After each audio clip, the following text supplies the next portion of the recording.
Hello friends, welcome to your channel the preparation. তোমাদের চ্যানেলে তোমাদের সকলকে স্বাগত। আজ আমরা যে WBCS 2011 প্রিলিমসের মক টেস্ট সিরিজ নিয়ে হাজির হয়েছি। এটা প্রথম পর্ব। এবার থেকে ডেলি একটা করে প্রিলিমসের মক টেস্ট সিরিজ পাবে। এটা শুধু WBCS না, WBCS ছাড়াও যে WPSI তার জন্য সম্পূর্ণভাবে এটা মানে বিশালভাবে গুরুত্বপূর্ণ। কেমন এই টেস্ট সিরিজটি? এখানে 50টি গুরুত্বপূর্ণ প্রশ্ন আছে, তুমি দেখে নাও তোমার প্রিপারেশন লেভেল কেমন আছে। কেমন? তো চলে যাই আজকের আমরা টেস্ট সিরিজে।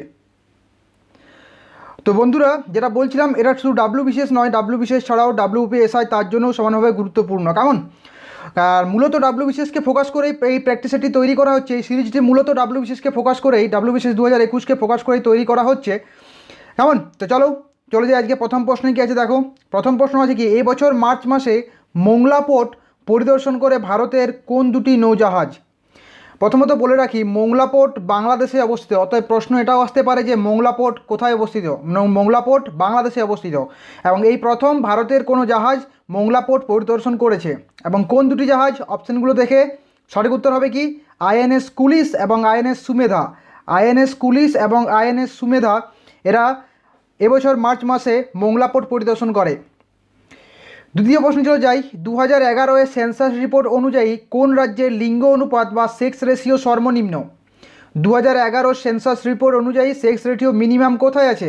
গুজরাট, হরিয়ানা, পাঞ্জাব নাকি রাজস্থান? তো সঠিক উত্তরটি হয়ে যাবে অপশন বি, হরিয়ানা রাজ্যে সেক্স রেশিও বা লিঙ্গ অনুপাত সব থেকে কম। প্রতি 1000 জন পুরুষে মহিলা আছেন 877 জন। 3 নম্বর প্রশ্নে আমরা চলে যাই, সম্প্রতি প্রয়াত লেখক দেবেশ রায় কোন উপন্যাসটির জন্য সাহিত্য একাডেমি পুরস্কার পেয়েছেন? বিখ্যাত লেখক দেবেশ রায় রিসেন্টলি মারা গিয়েছেন বা প্রয়াত হয়েছেন। তিনি কোন উপন্যাসটির জন্য সাহিত্য একাডেমি পুরস্কার পেয়েছিলেন? তিস্তা পাড়ের বৃত্তান্ত, বরিশালের যোগেন মণ্ডল, সময় অসময়ের বৃত্তান্ত নাকি মানুষ খুন করে কেন? তো সঠিক উত্তরটি হয়ে যাবে অপশন এ, তিস্তা পাড়ের বৃত্তান্তে। এই উপন্যাসটির জন্যই দেবেশ রায় সাহিত্য একাডেমি পুরস্কার পেয়েছেন। চতুর্থ প্রশ্নে চলে যাই, সৌভাগ্য কথাটির পুরো নাম কি? সৌভাগ্য একটি প্রজেক্ট বা একটি প্রকল্প কেন্দ্র সরকার লঞ্চ করেছে। এই সৌভাগ্য এই কথাটির পুরো নাম কি? এই কথাটির পুরো নাম হলো অপশন এ, প্রধানমন্ত্রী সহজ বিজলি হর ঘর যোজনা। সহজ বিজলি হর ঘর যোজনা, এটাকেই বলা হয় সৌভাগ্য। ক্লিয়ার?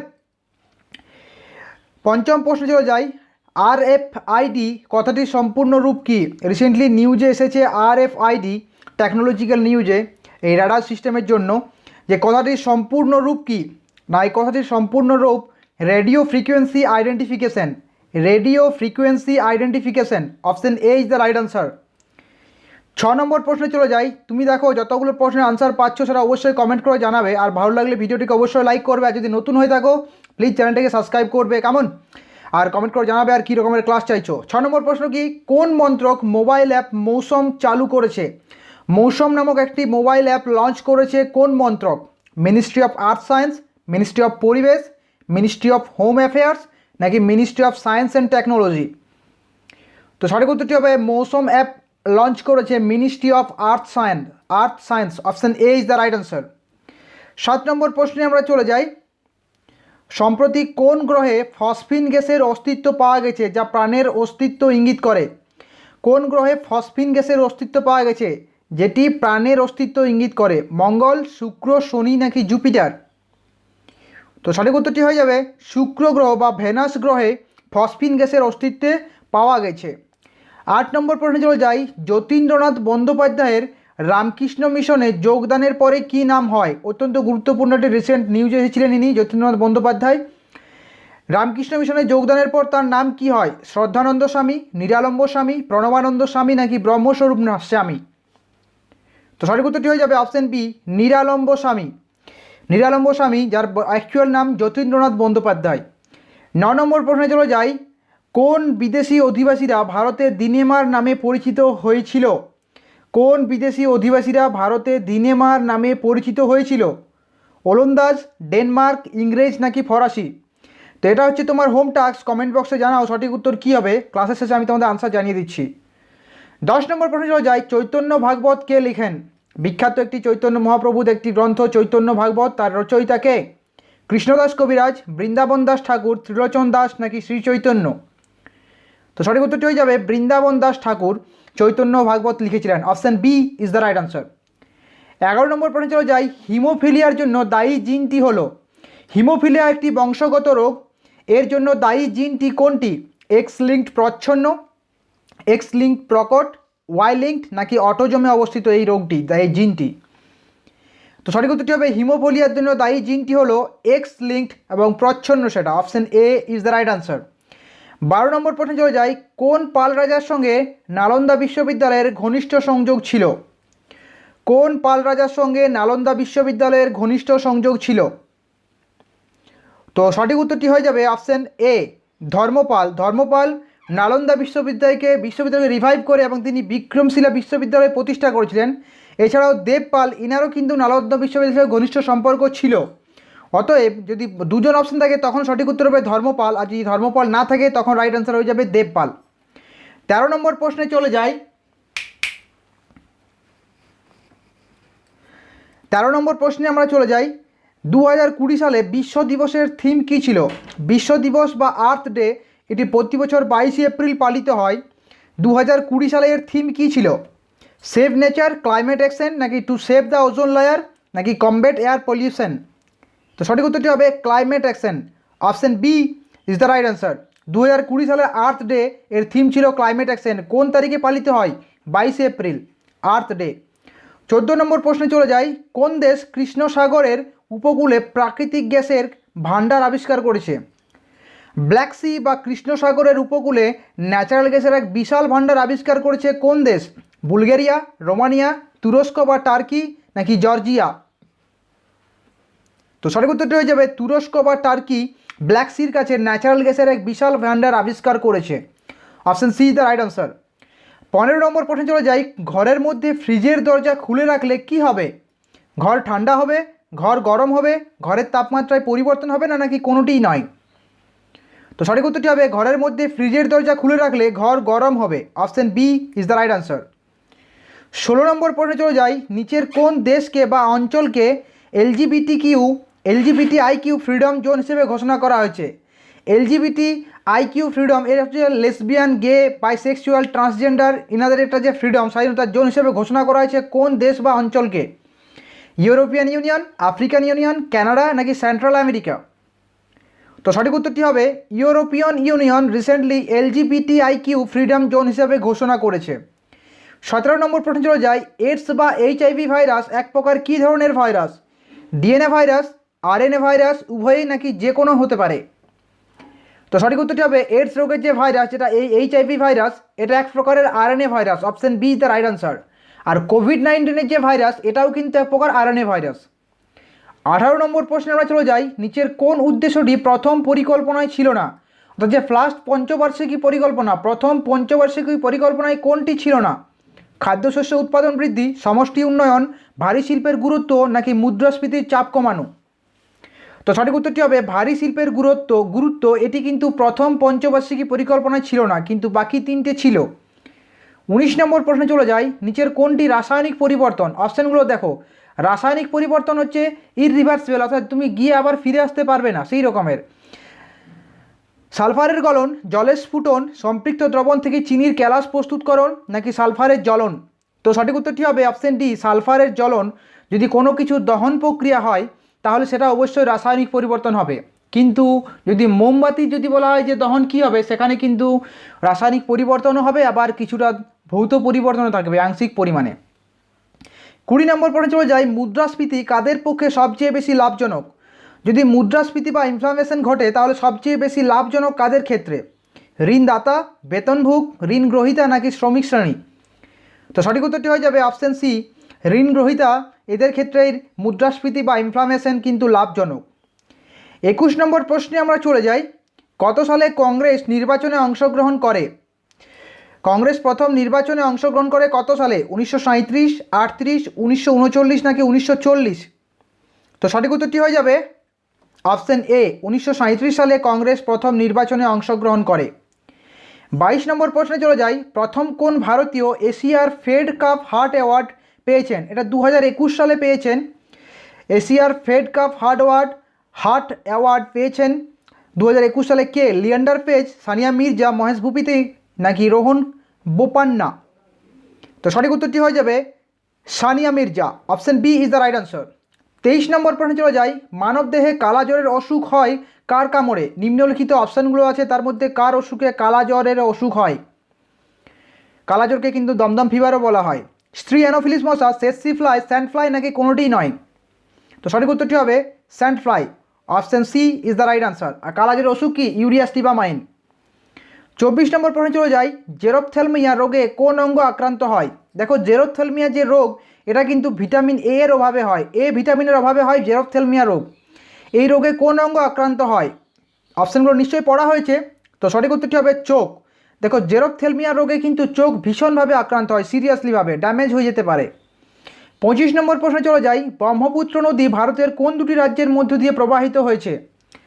ব্রহ্মপুত্র নদী ভারতের কোন দুটি রাজ্যের মধ্য দিয়ে প্রবাহিত হয়েছে? অরুণাচল প্রদেশ তো হবেই, তো তার সাথে আর কে কে আছে? মেঘালয়, নাগাল্যান্ড, ত্রিপুরা নাকি অসম? তো সঠিক উত্তরটি হয়ে যাবে অপশান ডি, অরুণাচল প্রদেশ এবং অসমের মধ্য দিয়ে ব্রহ্মপুত্র নদী প্রবাহিত হয়েছে। 26 নম্বর প্রশ্নে চলে যাই, উত্তরাখণ্ড সরকার কর্মসংস্থানের জন্য হোপ নামে একটি পোর্টাল চালু করেছে। এই হোপ শব্দটির সম্পূর্ণ নাম কি? তাহলে তোমাকে বলতে পারে যে হোপ পোর্টাল মানে চালু করেছে কোন রাজ্য সরকার? না উত্তরাখণ্ড রাজ্য সরকার। এই হোপের ফুল ফর্ম কি? না হেল্পিং আউট পিপল এভরিওয়ে। মনে রাখবে, হেল্পিং আউট পিপল এভরিওয়ের, এটাই হচ্ছে হোপের ফুল ফর্ম। 27 নম্বর প্রশ্নে চলে যায়, কোন কোম্পানির বিজ্ঞাপনের ট্যাগলাইন মোর টুগেদার, যেটি ভারতে 5টি ভাষায় সম্প্রচারিত হয়? রিসেন্টলি ভারতে 5টি ভাষায় সম্প্রচারিত হয়েছে যার একটি কোম্পানির বিজ্ঞাপন, যার ট্যাগলাইন হচ্ছে মোর টুগেদার। সেই কোম্পানিটি কোনটি? অপশান নিশ্চয়ই পড়া হয়েছে। তো সঠিক উত্তর হবে ফেসবুক। ফেসবুকের একটা অ্যাডভার্টাইজ রিসেন্টলি দেখবে টিভিতে, আর হচ্ছে মোর টুগেদার যার ট্যাগলাইন। 28 নম্বর প্রশ্নে চলে যাই, ইউএনএইচসিআর এর সদর দপ্তর কোথায় অবস্থিত? United Nation Human Rights Commission নাকি? এর সদর দপ্তর কোথায় অবস্থিত? রোম, জেনেভা, প্যারিস নাকি ওয়াশিংটন? তো সঠিক উত্তরটি হবে সুইজারল্যান্ডের জেনেভা শহরে। Option B is the right answer. 29 নম্বর প্রশ্নে চলে যাই, 2001 থেকে 2011 সালে ভারতের জনসংখ্যা বৃদ্ধির হার কত? 2001 থেকে 2011 সাল। দেখো, 2021-এ একটা সেন্সাস হওয়ার কথা ছিল, কিন্তু কোভিডের কারণে সেটা হয়নি। তাই প্রশ্ন তোমাদের 2001 থেকে 2011 সালের মধ্যে আসবে, জনসংখ্যা বৃদ্ধির হার কত? না, অ্যাকচুয়াল হার হচ্ছে 17.64%, অ্যাকচুয়াল আনসার। তো এখানে যে অপশানগুলো আছে তার মধ্যে থেকে সঠিক উত্তর হবে কি? Option B, 17.4%।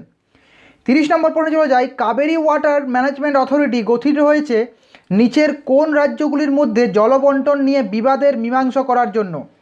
Kaveri water management authority, অপশানগুলো পড়ো। তামিলনাড়ু ও কর্ণাটক, তামিলনাড়ু, পুডুচেরি ও কর্ণাটক, তামিলনাড়ু, কর্ণাটক ও কেরালা, নাকি অপশান ডি তামিলনাড়ু, কর্ণাটক, কেরালা ও পুডুচেরি? তো সঠিক উত্তরটি হবে কাবেরী ওয়াটার ম্যানেজমেন্ট অথরিটি গঠিত হয়েছে তামিলনাড়ু, কর্ণাটক, কেরালা এবং পুডুচেরি রাজ্যের মধ্যে জলবন্টন নিয়ে বিবাদের মীমাংসা করার জন্য। Option D is the right answer. 31 নম্বর প্রশ্নে চলে যায়, সর্বপ্রথম কোন আইনে স্বায়ত্ত শাসনের ইঙ্গিত পাওয়া যায়? স্বায়ত্ত শাসনের ইঙ্গিত পাওয়া যায় কোন আইনে? অপশানগুলো দেখো, মর্লেমিন্টো আইন, মন্টেগু চেমসফোর্ড, ভারত শাসন আইন নাকি সাইমন কমিশনের সুপারিশ? তো সঠিক উত্তরটি হয়ে যাবে অপশান সি, ভারত শাসন আইন 1935 সালে। সেই সময় স্বায়ত্তশাসনের প্রথম ইঙ্গিত পাওয়া যায় বা পাওয়া গেছে। 32 নম্বর প্রশ্নে চলে যাই, সম্প্রতি কোথায় দুটি নতুন প্রজাতির প্রজাপতি পাওয়া গেছে? নতুন নতুন স্পেসিসের বাটারফ্লাই পাওয়া গেছে কোথায়? মিজোরাম, পশ্চিমঘাট পর্বতমালা, উত্তরাখণ্ড নাকি অরুণাচল প্রদেশ? তো সঠিক উত্তরটি হয়ে যাবে পশ্চিমঘাট পর্বতমালাতে প্রথম বা নতুন দুটি প্রজাতির প্রজাপতি পাওয়া গেছে। Option B is the right answer. 33 নম্বর প্রশ্নে চলে যাই, দাক্ষিণাত্য শিক্ষা সমাজ কার প্রেরণায় গড়ে ওঠে? দাক্ষিণাত্য শিক্ষা সমাজ বা ডেকান এডুকেশন সোসাইটি কার প্রেরণায় গড়ে ওঠে? আত্মারাম পান্ডুয়া, গোপাল হরি দেশমুখ, গোবিন্দ রানাডে নাকি গোপাল কৃষ্ণ গোখলে? তো সঠিক উত্তরটি হয়ে যাবে গোবিন্দ রানাডে। ইনার অনুপ্রেরণায় দাক্ষিণাত্য শিক্ষা সমাজ বা ডেকান এডুকেশন সোসাইটি গড়ে ওঠে। 34 নম্বর প্রশ্নে আমরা চলে যাই, ব্রিটিশ সরকার কংগ্রেসকে নিষিদ্ধ করে কোন সালে? অপশানগুলো দেখে নাও, ব্রিটিশ সরকার কংগ্রেসকে নিষিদ্ধ করে কোন সালে? 1931-32, 1932-33, 1933-34 নাকি 1934-35? তো সঠিক উত্তরটি হয়ে যাবে অপশান বি, 1932-33 সালে ব্রিটিশ সরকার কংগ্রেস দলকে ব্যান করেছিল বা নিষিদ্ধ হিসেবে ঘোষণা করেছিল 1932 এবং 33 সালে। 35 নম্বর প্রশ্নে চলে যাই, 2020 সালের আগস্ট মাসে কোন দেশ বা মহাদেশ নিজেকে পোলিও মুক্ত বা পোলিও ফ্রি বলে ঘোষণা করেছে? 2020 সালের আগস্ট মাসে আফ্রিকা, সিরিয়া, পাকিস্তান নাকি ইরাক? তো সঠিক উত্তরটি হয়ে যাবে আফ্রিকা মহাদেশ 2020 সালের আগস্ট মাসে পোলিও ফ্রি হিসাবে ঘোষিত হয়েছে। 36 নম্বর প্রশ্নে চলে যায়, লাহোর ষড়যন্ত্র মামলা কত সালে হয়েছিল, বা লাহোর কনস্পিরেসি কেস কত সালে হয়েছিল? 1929, 1925, 1934 নাকি 1931? তো সঠিক উত্তরটি হবে 1931 সালে, কারণ সেই সময় এই লাহোর ষড়যন্ত্র মামলার মাধ্যমেই ভগৎ সিংকে ফাঁসি দেওয়া হয়েছিল। কেমন? 37 নম্বর প্রশ্নে চলে যাই, সলবাইয়ের সন্ধি কাদের মধ্যে স্বাক্ষরিত হয়েছিল? সলবাইয়ের সন্ধি কাদের মধ্যে স্বাক্ষরিত হয়েছিল? মারাঠা ও ইংরেজ, পেশোয়া ও ইংরেজ, মহীশূর ও ইংরেজ, মারাঠা ও লর্ড কর্নওয়ালিস? তো সঠিক উত্তরটি হবে সলবাইয়ের সন্ধি স্বাক্ষরিত হয়েছিল মারাঠা এবং ইংরেজদের মধ্যে। Option A is the right answer. কত সালে হয়েছিল সেটা যদি জানো তুমি কমেন্ট করে জানাও। 28 নম্বর প্রশ্নে চলে যাই, আয়নায় প্রলেপ দিতে কোন কার্বোহাইড্রেট বাণিজ্যিকভাবে ব্যবহৃত হয়? সিলভারিং অফ মিরর, যেটাকে বলা হয় আয়নায় প্রলেপ দেওয়া, যেটা বিজ্ঞানের ভাষায় বলা হয় সিলভারিং অফ মিরর, এক্ষেত্রে কোন কার্বোহাইড্রেটকে ইউজ করা হয়? সুক্রোজ, ফ্রুক্টোজ, সেলুলোজ নাকি গ্লুকোজ? তো সঠিক উত্তরটি হয়ে যাবে glucose carbohydrate silvering of মিররে used হয় বা বাণিজ্যিকভাবে ব্যবহৃত হয়। 39 নম্বর প্রশ্নে চলে যাই, ভারতের কোন প্রতিরক্ষা বাহিনী জিওলজিক্যাল সার্ভে অফ ইন্ডিয়া বা জিএসআই এর সঙ্গে সম্প্রতি মৌ স্বাক্ষর বা চুক্তি স্বাক্ষর করেছে? কোন প্রতিরক্ষা বাহিনী? Indian army, Indian navy, Indian air force নাকি সবকটি? সরি, একটু এখানে টাইপিং মিস্টেক, ইন্ডিয়ান অন্তস্থ হবে। তো রাইট আনসার হয়ে যাবে option B, Indian Navy Geological Survey of ইন্ডিয়ার সঙ্গে রিসেন্টলি চুক্তি বা মৌ স্বাক্ষর করেছে। 40 নম্বর প্রশ্নে চলে যায়, আত্মনির্ভর ভারত অভিযান প্যাকেজে জিডিপির কত শতাংশ বরাদ্দ হয়েছে? যখন আত্মনির্ভর ভারত প্রজেক্টটা লঞ্চ করা হয় তখন ভারতের জিডিপির 10% তাতে মানে বরাদ্দ করা হয়েছিল, কিন্তু যখন আত্মনির্ভর ভারত প্যাকেজ 3.0 এই ভার্সনটা যখন বলা হয় তখন অলরেডি জিডিপির 15% তাতে মানে ইউজড হয়ে যায় বা ব্যবহার করা হবে বলে ঘোষণা করা হয়েছে, বরাদ্দ হয়েছে। তাই এক্ষেত্রে সঠিক উত্তর হবে কি, যদি শুরু যেহেতু প্রশ্নটা দেওয়া হয় তাহলে শুরুর ক্ষেত্রে হবে, তখন সঠিক উত্তর হবে অপশন সি 10%। যদি বলা হয় যে 3.0 পর্যন্ত কত হবে তখন সেটা হয়ে যাবে কিন্তু 15%। 41 নম্বর প্রশ্নে আমরা চলে যাই, কোন সুলতান রাজকোষ থেকে কৃষকদের জন্য কৃষি ঋণের ব্যবস্থা করেন? কোন সুলতান? ফিরোজ শাহ তুগলক, মোহাম্মদ বিন তুগলক, নাসির মাহমুদ শাহ নাকি আলাউদ্দিন খলজি? তো সঠিক উত্তরটি হয়ে যাবে মোহাম্মদ বিন তুগলক প্রথম কৃষকদের জন্য কৃষি ঋণের ব্যবস্থা করেছিলেন, যাতে তারা লোন নিয়ে কুয়ো কুড়ে জলসেচ করতে পারে জমিতে। 42 নম্বর প্রশ্নে চলে যায়, মানুষের শরীরে নিম্নলিখিত কোনটি সবচেয়ে কঠিন বস্তু? মানুষের শরীরে নিম্নলিখিত কোনটি সবচেয়ে কঠিন বস্তু? অস্থি, এনামেল, ডেন্টাইন নাকি নখ? তো সঠিক উত্তরটি হয়ে যাবে মানুষের যে দাঁতের এনামেল এটি হচ্ছে সবথেকে কঠিন বস্তু। Option B is the right answer. 43 নম্বর প্রশ্নে চলে যাই, ন্যাসকমের নতুন চেয়ারম্যান কে? ন্যাসকম একটি কোম্পানি, এর নতুন চেয়ারম্যান কে? অনুয়াগা, ইউবি প্রবীণ রাও, ছন্দা কোচ্ছর নাকি দেবযানী ঘোষ? তো সঠিক উত্তরটি হবে ন্যাসকমের নতুন চেয়ারম্যান হচ্ছেন UB Praveen Rao. Option B is the right answer. 44 নম্বর প্রশ্নে চলে যাই, স্বাভাবিক তেজস্ক্রিয়তা কে আবিষ্কার করেন? ন্যাচারাল রেডিও অ্যাক্টিভিটি বা স্বাভাবিক তেজস্ক্রিয়তা কে আবিষ্কার করেন? Madame Curie, Henry Becquerel, Rutherford নাকি সডি? তো সঠিক উত্তরটি হয়ে যাবে হেনরি বেকারেল প্রথম স্বাভাবিক তেজস্ক্রিয়তা আবিষ্কার করেন। 45 নম্বর পরে চলে যাই, লুনি নদীর উৎপত্তিস্থল কোথায়? ভারতের একটি অন্তর্বাহিনী নদী লুনি নদী, এর উৎপত্তিস্থল কোথায়? আন্না সাগর, পুষ্কর উপত্যকা, গুরু শিখর শৃঙ্গ নাকি সম্বর হ্রদ? সঠিক উত্তর হবে লুনি নদীর উৎপত্তিস্থল আরাবল্লী পর্বতের পুষ্কর উপত্যকায়। কোথায়? না রাজস্থানে। Option B is the right answer. 46 নম্বর প্রশ্নে চলে যায়, গান্ধীজির কোন আন্দোলন খিলাফত আন্দোলনের সঙ্গে যুক্ত হয়? গান্ধীজির কোন আন্দোলন খিলাফত আন্দোলনের সঙ্গে যুক্ত হয়? অসহযোগ আন্দোলন, আইন অমান্য আন্দোলন, ভারত ছাড়ো আন্দোলন নাকি নীল চাষের বিরুদ্ধে আন্দোলন? তো সঠিক উত্তরটি হয়ে যাবে গান্ধীজির অসহযোগ আন্দোলন খিলাফত আন্দোলনের সঙ্গে যুক্ত হয়ে যায়। Option A is the right answer. 47 নম্বর প্রশ্নে আমরা চলে যাই, পঞ্চায়েত রাজ ব্যবস্থার প্রতিষ্ঠানসমূহের ক্ষমতা ও দায়িত্ব কোন কর্তৃপক্ষ সংশোধন করতে পারে? অর্থাৎ পঞ্চায়েত রাজের যা কিছু ক্ষমতা বা দায়িত্ব রেসপন্সিবিলিটি আছে সেগুলো সংশোধন করতে পারে কে? কেন্দ্রীয় সরকার, রাষ্ট্রপতি, রাজ্য সরকার নাকি রাজ্যপাল? তো সঠিক উত্তরটি হবে অপশন সি, রাজ্য সরকার পঞ্চায়েত রাজ ব্যবস্থার যে পাওয়ার বা রেসপন্সিবিলিটি সেগুলো কিন্তু তারা সংশোধন করতে পারে। 48 নম্বর প্রশ্নে চলে যাই, ভারতের রাজ্যসভা কবে গঠিত হয়? ভারতের রাজ্যসভা কবে গঠিত হয়? অপশানগুলো পড়া হয়েছে। সঠিক উত্তরটি হয়ে যাচ্ছে অপশন ডি, 3রা এপ্রিল 1952 সালে ভারতের রাজ্যসভা গঠিত হয়। 49 নম্বর প্রশ্নে চলে যাই, কোন সংবিধানের রুল অফ ল বিষয়টি নেওয়া হয়েছে, ভারতের সংবিধানের রুল অফ ল এই যে জিনিসটি, এটা কোন দেশের সংবিধান থেকে নেওয়া হয়েছে বা কোন দেশ থেকে নেওয়া হয়েছে? জার্মানি, ব্রিটেন, মার্কিন যুক্তরাষ্ট্র নাকি চীন? তো সঠিক উত্তরটি হয়ে যাবে ব্রিটেন থেকে রুল অফ ল নামক অংশটি ভারতীয় সংবিধানে অন্তর্ভুক্ত করা হয়েছে। Option B is the right answer. 50 নম্বর প্রশ্নে চলে যাই, 1916 সালে কংগ্রেস ও মুসলিম লীগের মধ্যে যখন লখনৌ চুক্তি স্বাক্ষরিত হয় তখন ভাইসরয় কে ছিলেন? 1916 সালে যখন কংগ্রেস ও মুসলিম লীগের মধ্যে যখন লখনৌ চুক্তি স্বাক্ষরিত হয় তখন ভারতের ভাইসরয় কে ছিলেন? অপশন পড়া হয়েছে। তো সঠিক উত্তরটি হয়ে যাবে অপশন এ, লর্ড চেমসফোর্ড ছিলেন সেই সময় ভারতের viceroy. Option A is the right answer. তো বন্ধুরা, এই ছিল আজকের একটি প্র্যাকটিস সেট বা মক টেস্ট সিরিজ। কেমন লাগলো অবশ্যই জানিও কমেন্ট করে। প্রতিদিন একটি করে তোমরা WBCSে তোমরা 50 নম্বর একটি করে সিরিজ পাবে এবং একটি করে ইংলিশ প্র্যাকটিস সেটও পাবে। আজকে নেটওয়ার্ক প্রবলেম থাকার জন্য ইংলিশ প্র্যাকটিস সেট আজকে আমি আপলোড করতে পারছি না। আমাদের হোম টেস্ট ছিল 9 নম্বর, কোন বিদেশি অধিবাসীরা ভারতের দিনেমার নামে পরিচিত ছিলেন? তো সঠিক উত্তর হবে Denmark. Option B is the right answer. Clear? তো বন্ধুরা, ভালো থেকো, বাড়িতে থেকো, প্রচুর পরিমাণে পড়াশোনা করো। যে কটা দিন হাতে সময় আছে সেই কটা দিন প্রচুর পরিমাণে পড়াশোনা করো। এই প্র্যাকটিস সেটটি WBPSI এবং WBCS দুটোর জন্যই সমানভাবে গুরুত্বপূর্ণ। Okay bye, thank you, Jai Hind.